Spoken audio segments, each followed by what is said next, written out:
Hello दोस्तों, स्वागत है आप सभी का करंट अफेयर्स एफएस के यूट्यूब चैनल में। मैं एक बार फिर से उपस्थित हूं आप सभी के लिए इम्पोर्टेंट टॉपिक से एमसीक्यूज़ लेकर के। और आज गांधी जयंती है, तो आज का सारा क्वेश्चन गांधी युग से रिलेटेड है, यानी मॉडर्न हिस्ट्री से आपका सारा क्वेश्चंस रहने वाला है। तो वीडियो में अंत तक बने रहिए। और अगर आप लोग हमारे चैनल पे नए हैं तो हमारे चैनल को सब्सक्राइब जरूर कर लीजिए और अपने दोस्तों के साथ शेयर कीजिए, क्योंकि मैं हर रोज़ इम्पोर्टेंट क्वेश्चंस लेकर के आता रहता हूं। तो कोई भी इम्पोर्टेंट क्वेश्चन आपसे या आपके साथ तैयारी करने वालों से छूट ना जाए। तो चलिए बिना देर किए हुए हम लोग स्टार्ट करते हैं अपने आज के क्वेश्चन सेशन को। और आज का हमारा टॉपिक है गांधी युग। तो गांधी युग का हमारा पहला क्वेश्चन है, Which of the following statement is not true about Gandhi ji? इनमें से कौन सा स्टेटमेंट गांधी जी के बारे में सच नहीं है या सही नहीं है? फर्स्ट आपका स्टेटमेंट है, he was married to Kasturba Makhan ji at the age of 13 years. तो ये सही ऑप्शन है। Gandhi ji return to India at the age of around 46 years, ये भी सही ऑप्शन है। Gopal Krishna Gokhale is assumed to be the political Guru of Gandhi ji, ये भी सही ऑप्शन है। और डी है, ही founded the Sabarmati Ashram in Ahmedabad Gujarat इन 1918। तो ये गलत ऑप्शन है डी आपका। तो डी केवल गलत है, बाकी ए बी सी तीनों सही है, क्योंकि गांधी जी ने साबरमती आश्रम की शुरुआत तभी की थी जब वो साउथ अफ्रीका से वापस लौटे थे, यानी 1915 में। जिसका एक्सप्लेनेशन आप लोग देख सकते हैं। Gandhi ji return to India at age of around 46 years, then roamed around whole India and finally founded the Sabarmati Ashram in Ahmedabad Gujarat in 1915 to preach his teachings. यानी कि डी ऑप्शन खाली आपका गलत है, बाकी ए बी सी तीनों सही है। बढ़ते हैं अगले क्वेश्चन की तरफ। Which of the following statement is are correct about the Champaran सत्याग्रह? इनमें से कौन सा स्टेटमेंट चंपारण सत्याग्रह से जुड़ा हुआ सही स्टेटमेंट है? तो फर्स्ट हमारा स्टेटमेंट है, इट वाज स्टार्टेड ऑन 1 अप्रैल 1918। तो ये स्टेटमेंट गलत है। जो आपका चंपारण सत्याग्रह हुआ था ये 1917 में हुआ था।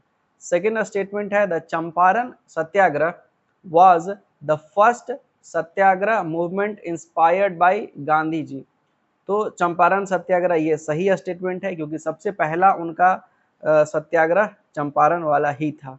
और थर्ड स्टेटमेंट है, इट वाज फार्मर्स मूवमेंट। तो ये भी सही है, किसानों के लिए ही ये आंदोलन किया गया था। तो दूसरा और तीसरा स्टेटमेंट सही है, यानी ऑप्शन बी हो जाएगा इसका आंसर। एक्सप्लेनेशन देख सकते हैं, Champaran Satyagraha was launched on 19 अप्रैल 1917, 1917 में ये हुआ था।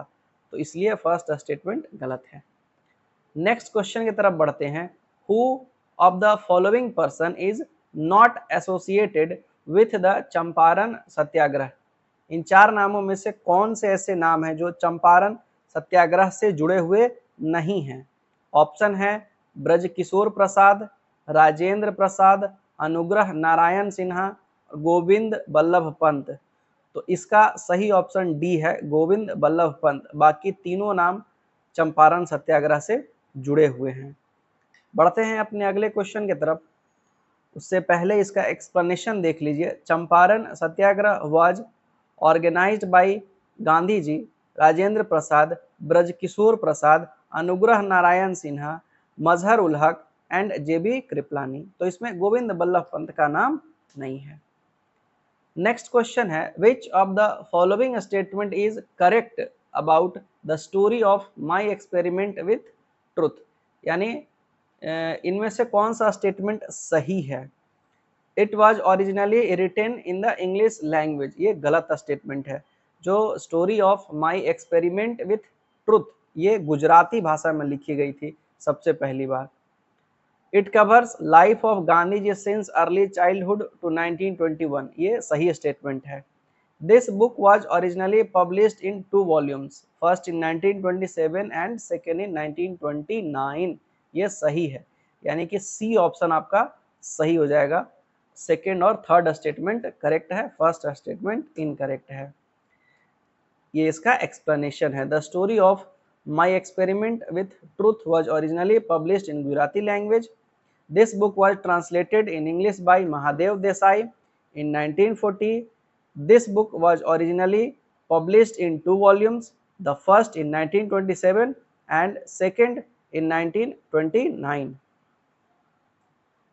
बढ़ते हैं नेक्स्ट क्वेश्चन की तरफ। नेक्स्ट क्वेश्चन है हमारा, which of the following was the second Satyagraha of Gandhi ji in India. Gandhi ji का चंपारण सत्याग्रह के बाद दूसरा सत्याग्रह कौन था? Kheda Satyagraha, Ahmedabad mill strike, Champaran Satyagraha, none of the above. तो इसका सही ऑप्शन हो जाएगा बी। जो अहमदाबाद मिल स्ट्राइक था वो दूसरा उनका सत्याग्रह था। नेक्स्ट क्वेश्चन है, what was Tinkathia practice during the British Raj in India.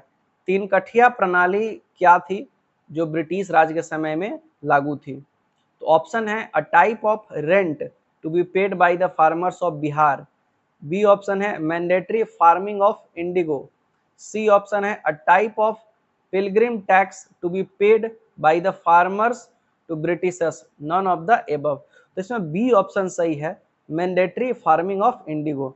यानी कि किसानों के ऊपर ये नियम लगाया गया था कि जो भी किसान हैं उनके पास जितने भी खेत हैं तो हर 20 कट्ठा खेत पर 3 कट्ठे में उनको इंडिगो की खेती करनी होगी, ये नियम था। तो ये 3 कठिया प्रणाली के नाम से प्रसिद्ध था। नेक्स्ट क्वेश्चन है, what was the name of mother of Mahatma Gandhi. बहुत ही आसान सवाल है। महात्मा गांधी जी के माता जी का क्या नाम था? ऑप्शन है लीलावती, पुतलीबाई, शारदाबाई, कुसुमा देवी। तो इसका सही ऑप्शन हो जाएगा option B, Putlibai. Next question है, who said half naked fakir to Gandhi ji. किसने गांधी जी को अर्धनग्न फकीर की उपाधि दी थी? ऑप्शन है लॉर्ड माउंटबेटन, सेकंड है क्लेमेंट एटली, थर्ड है रामसे मैकडोनाल्ड और फोर्थ है विंस्टन चर्चिल। तो इसका सही ऑप्शन है विंस्टन चर्चिल। विंस्टन चर्चिल ने ही गांधी जी को अर्धनग्न फकीर की उपाधि दी थी और महात्मा गांधी ने बड़े ही प्यार से इस उपाधि को स्वीकार कर लिया था। नेक्स्ट क्वेश्चन है, what is the correct chronological order of movement led by Gandhi ji. यानी जो गांधी जी के द्वारा जो मूवमेंट्स चलाए गए थे उसका सही क्रोनोलॉजी क्या है? तो इसमें सबसे पहले खेड़ा पीजेंट सत्याग्रह हुआ था, उसके बाद खिलाफत, उसके बाद नॉन कोऑपरेशन, उसके बाद सिविल डिसोबीडियंस। तो पहला ही सीक्वेंस सही है। खेड़ा सबसे पहले हुआ था, उसके बाद चंपारण था, फिर अहमदाबाद मिल था, फिर खिलाफत आया, फिर नॉन कोऑपरेशन आया, फिर सिविल डिसोबीडियंस आया। तो ये सीक्वेंस है गांधी जी के मूवमेंट का, तो पहला ऑप्शन ही सही है।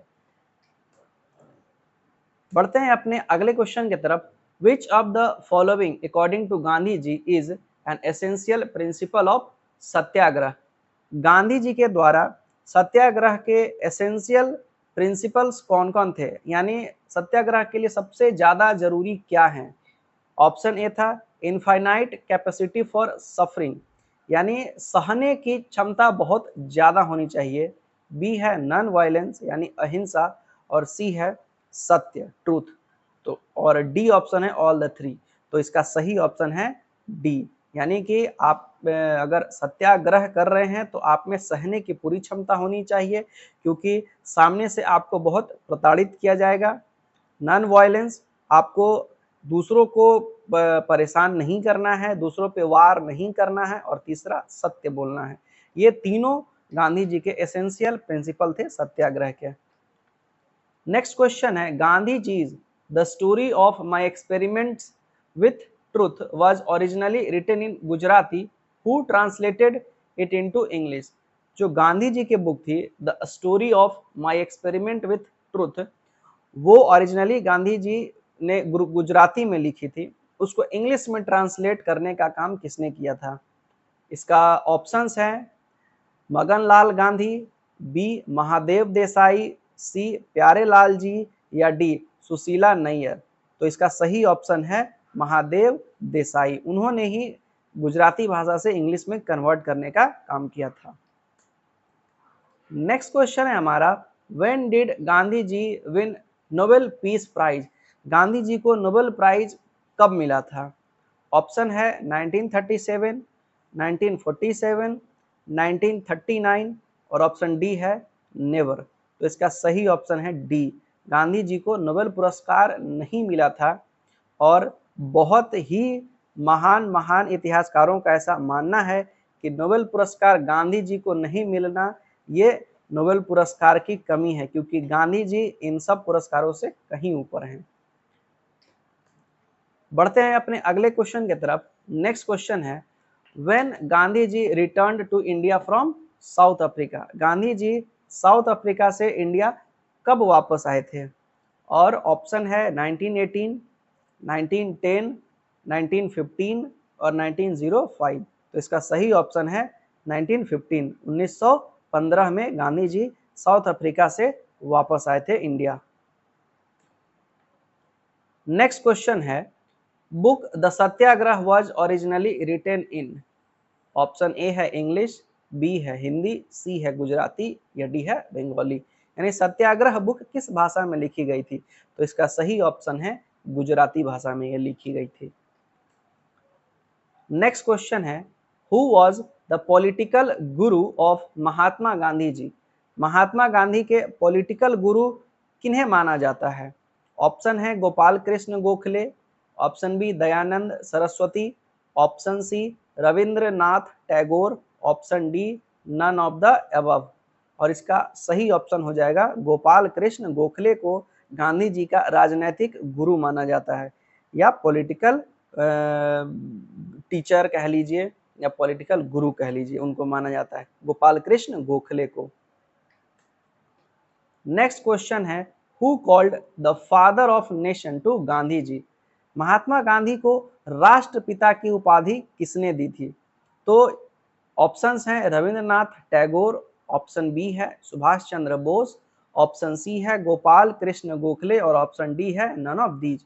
तो इसका सही ऑप्शन है सुभाष चंद्र बोस। जब सुभाष चंद्र बोस ने अपनी सेना बनाई और रंगून के रेडियो स्टेशन से उन्होंने ऐसा संबोधन किया कि वो अंग्रेजों के खिलाफ लड़ाई करने को तैयार हैं, और उनका ऐसा कहना था कि हे राष्ट्रपिता, आप हमें आशीर्वाद दें कि हम अंग्रेजों से इस युद्ध में जीत जाएं। तो पहली बार महात्मा गांधी को फादर ऑफ नेशन या राष्ट्रपिता की उपाधि सुभाष चंद्र बोस ने रंगून के रेडियो स्टेशन से दी थी। बढ़ते हैं अपने अगले क्वेश्चन की तरफ। Who was the private secretary of Mahatma Gandhi? Mahatma Gandhi के प्राइवेट सेक्रेटरी का क्या नाम था? ऑप्शन है महादेव देसाई, प्यारेलाल जी, किशोरी लाल मसरूवाला, सुशीला नैयर। इसका सही ऑप्शन है प्यारेलाल जी। प्यारेलाल जी गांधी जी के प्राइवेट सेक्रेटरी थे। नेक्स्ट क्वेश्चन है, who in South Africa gave Gandhi ji unto this last to read which proved to be one of the most decisive book of his life? South Africa में गांधी जी को एक किताब मिली थी, किसी ने उन्हें दी थी, अनटू दिस लास्ट। तो ये किताब उन्हें किसने दी थी? क्योंकि ये किताब गांधी जी के जीवन को बदलने वाली पुस्तक मानी जाती है। तो ये पुस्तक उन्हें किसने दी थी? ऑप्शन है John Holmes Hines, second option है एच.एस. पोलक, थर्ड ऑप्शन है हरमन कैलेनबैक और थर्ड ऑप्शन है लुइस फिशर। और इसका सही ऑप्शन है एच.एस. पोलक। उन्होंने ही गांधी जी को अनटू दिस लास्ट बुक दी थी, जो कि गांधी जी के जीवन को पूरे तरीके से बदल के रख दिया। बढ़ते हैं अपने अगले क्वेश्चन के तरफ। Who described Gandhi ji's march to Dandi in the following words like the historic march of Ramchandra to Lanka, the march of Gandhi will be memorable? किसने गांधी जी के डांडी मार्च को कहा था कि ये बिल्कुल वैसे ही है जैसे श्री रामचंद्र लंका की ओर बढ़ रहे थे, और वैसा ही प्रतीत हो रहा है? तो ये संबोधन किसने किया था? ये बयान किनका था? ऑप्शन है मोतीलाल नेहरू, सरोजिनी नायडू, जवाहरलाल नेहरू या वल्लभ भाई पटेल? तो इसका सही ऑप्शन है मोतीलाल नेहरू ने ऐसा कहा था कि जो गांधी जी का दांडी मार्च है ये बिल्कुल रामचंद्र जी की सेना के जैसी है जो लंका की ओर आगे बढ़ रही है और आज वो लंका को तहस नहस कर देगी। यानी गांधी जी दांडी मार्च पर निकले थे नमक कानून को तोड़ने के लिए और अंग्रेजों की कमर तोड़ने की बात उसमें कही जा रही थी। नेक्स्ट क्वेश्चन है, Gandhi ji accorded very high priority to communal harmony in his programme of action, at which place did he undertake his last fast for it on January 13, 1948? Gandhi ji communal harmony यानी कि हर धर्म को एक साथ मिलके रहते हुए देखना चाहते थे। उन्हें हर धर्म के लोग एक जैसे लगते थे। तो इस चीज से जुड़े हुए आखिरी बार उन्होंने भूख हड़ताल कह लीजिए या फास्ट कह लीजिए कब की थी, कहाँ की थी? ऑप्शन है आपके, ऑप्शन है नासिक, बॉम्बे, कलकत्ता या दिल्ली। तो इसका सही ऑप्शन हो जाएगा दिल्ली। दिल्ली में उन्होंने आखिरी फास्ट किया था कम्युनल हार्मनी के लिए। नेक्स्ट क्वेश्चन है, which of the following did Gandhi ji describes as his two lungs? Gandhi ji अपने दो लंग्स यानी अपने दो फेफड़े किनको मानते हैं कि जिनके बिना जीना मुश्किल है? ऑप्शन है अहिंसा एंड पीस, बी है ट्रुथ एंड पीस, सी है अहिंसा एंड ट्रुथ और डी है ब्रह्मचर्य एंड अपरिग्रह।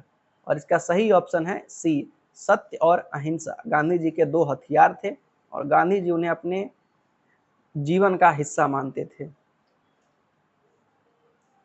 नेक्स्ट क्वेश्चन है, the differences with Gandhi ji led Subhash Chandra Bose to resign the presidentship of Indian National Congress in 1939। Leaving the Congress he formed a new party called. यानी सुभाष चंद्र बोस जो थे उनके गांधी जी से थोड़े मतभेद थे, तो उन मतभेद को लेकर के सुभाष चंद्र बोस ने इंडियन नेशनल कांग्रेस के प्रेसिडेंटशिप से रिजिग्नेशन दे दिया था और उसके बाद उन्होंने अपनी एक पार्टी बनाई थी। तो उस पार्टी का क्या नाम था? ऑप्शन है Indian national party, forward block, freedom party या फ्रीडम ब्लॉक। और इसका सही ऑप्शन हो जाएगा फॉरवर्ड ब्लॉक। सुभाष चंद्र बोस ने बनाई थी इंडियन नेशनल कांग्रेस की प्रेसिडेंटशिप से रिजिग्नेशन देने के बाद। नेक्स्ट क्वेश्चन है, who gave the slogan do और डाई, करो या मरो? क्या जो स्लोगन है वो किसने दिया था? तो ऑप्शन है जवाहरलाल नेहरू, मोतीलाल नेहरू, सुभाष चंद्र बोस, महात्मा गांधी। तो इसका सही आंसर है महात्मा गांधी ने ही डू और डाई, करो या मरो का स्लोगन दिया था। नेक्स्ट क्वेश्चन है, in 2007 United Nations General Assembly declared Gandhi ji's birthday as. 2007 में गांधी जी के जन्मदिन को मनाने के लिए स्पेशल दिन घोषित किया गया था यूनाइटेड नेशन जनरल असेंबली में। तो उस स्पेशल डे का क्या नाम रखा गया था? ऑप्शन है international labour day, international day of peace, international day of love और इंटरनेशनल डे ऑफ लिबर्टी। तो सही ऑप्शन है इंटरनेशनल डे ऑफ पीस। शांति दिवस के नाम से, अंतर्राष्ट्रीय शांति दिवस के नाम से मनाया जाता है गांधी जी की जयंती 2 अक्टूबर। नेक्स्ट क्वेश्चन है, at which station Gandhi ji was thrown out? South Africa में हम लोगों ने पढ़ा है गांधी जी के बारे में कि उनको ट्रेन से उतार के फेंक दिया गया था। काले गोरे का भेद था वहां पे, इस वजह से। तो किस स्टेशन पे उनके साथ ये घटना घटी थी? ऑप्शन है लंदन, पेरिस, टोल्स्टॉय और पीटर मैरिट्सबर्ग। तो इसका सही ऑप्शन हो जाएगा पीटर मैरिट्सबर्ग। इसी स्टेशन पे गांधी जी को ट्रेन से उतार के फेंक दिया गया था, टीटी ने उतार दिया था टिकट होने के बावजूद। तो आज गांधी जयंती में गांधी युग के एमसीक्यू में इतना ही। आगे के एमसीक्यूज के लिए हमारे चैनल पे आप बने रहिए, हमारे चैनल को सब्सक्राइब कर लीजिए, हमारे वीडियोस को लाइक कीजिए। और तब तक के लिए आप पढ़ते रहिए, आगे बढ़ते रहिए। धन्यवाद।